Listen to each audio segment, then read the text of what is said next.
Feel free to ask any question.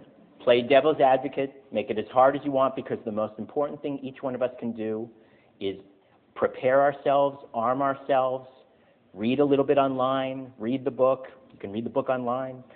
Buy it if you can. But more important is all of this information is there. It's a question of each one of us finding that information, and most importantly of all, finding our own voice, because the single most important vehicle for change is each one of us speaking to the people around us in ever-widening circles, starting with the easy ones, not the hard ones, and then working together, we bring discrimination down by helping people who are conflicted and wrestling with this to push past their discomfort to fairness. So this is your chance to begin arming yourself or to deepen your prep so that each one of you can be a force for change for good. Thank you for your beautiful talk and for coming here and for your magnificent. Thank you. Thanks. Thanks, Mom. No. Hypothetical question. Neither presidential candidate has spoken in favor of freedom of marriage, or really, to my awareness, has spoken about Prop 8. And I was wondering if you could comment about that. Right. The question was, I'll repeat this for the podcast and the web streaming and so on. The question was, neither presidential candidate, and now President-elect Obama, and specifically, as you said, has spoken out in favor of the freedom to marry, or you said spoken out against Prop 8, and so where do we go with that, what do we do with that, and so on. Well, actually, that's not exactly correct. To their credit, both President-elect Obama, then Senator Obama, and Vice President-elect Biden spoke out strongly against Prop 8 in California, said it was wrong for a majority to casually vote to take away a fundamental right, and they urged people to vote against Prop 8. Could have been more forcefully delivered, could have been more prominently advertised.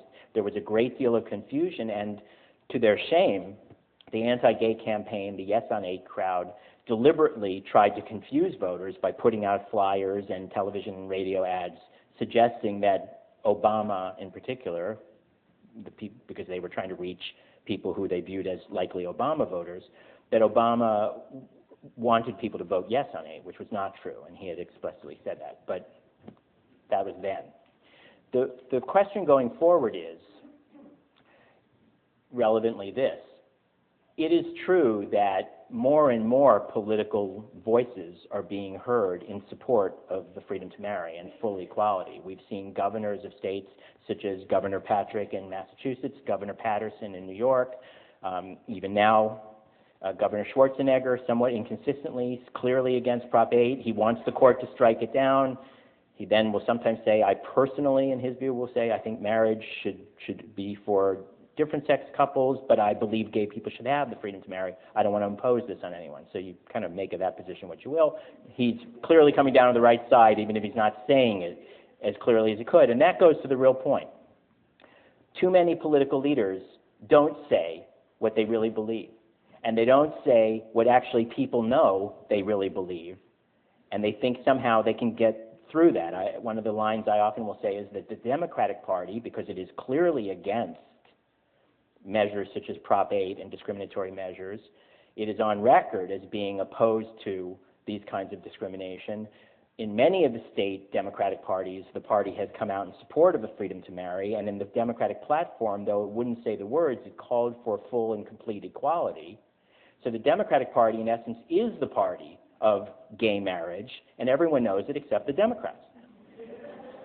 We now enter a new era. An era of hope and needed change in our country, as Karen said. And in this era, it's important that each of us find our voice and speak out and say what needs to be said, including President-elect Obama. President-elect Obama, for example, his position, in essence, and you can read this online, is he'll say something like, I support full equality for all, including for gay people. I support equal rights for all families. I'm against measures that would block or take away partnership, civil union, or the freedom to marry, but personally I don't support marriage. So he has the what right, equality, he just doesn't have the how right, because there really is only one way to provide equality, and that's through equality. That conversation will continue, and he, like other political leaders, will move. The politicians don't always lead on questions of equal justice and civil rights, though it's absolutely important for us to help them find their voice and to engage them. But ultimately, the most effective way we're going to see that happen is not just by standing around and complaining about them or waiting for them to do it. It's by us creating the momentum, the climate, the advances that show families helped, no one hurt when this discrimination ends, and the politicians will rally to it. And when they do, as they have over the last years of this struggle, they will find that actually the people are way ahead of them. Not a single pro-marriage candidate, not a single politician who voted on a marriage measure, whether to advance a marriage bill in a state legislature or to block an anti-gay, anti-marriage measure, not a single one who voted right lost his or her seat. And that's not just true in this election, that's been true in several election cycles. Politicians will find security and safety in that, and especially in the momentum we create by doing our work. We must lead. Just a quick follow-up. I appreciate you saying it's confusing because I had no idea that Joe Biden had come out against Biden because in his debates and in his public speeches, he said he was vehemently anti-gay marriage. And so, well, he didn't actually say he was vehemently anti-gay marriage. He said he was vehemently for equality and equal rights, and he did a very passionate conversation. And then he got bollocked in by his unwillingness to take that last authentic step of actually drawing the right conclusion there. And then that allowed confusion on the part somewhat of the moderator and on the part of Governor Palin to sort of obliterate the very dramatic differences that existed. And I'm not defending this. My job is not to defend or overly criticize any politician.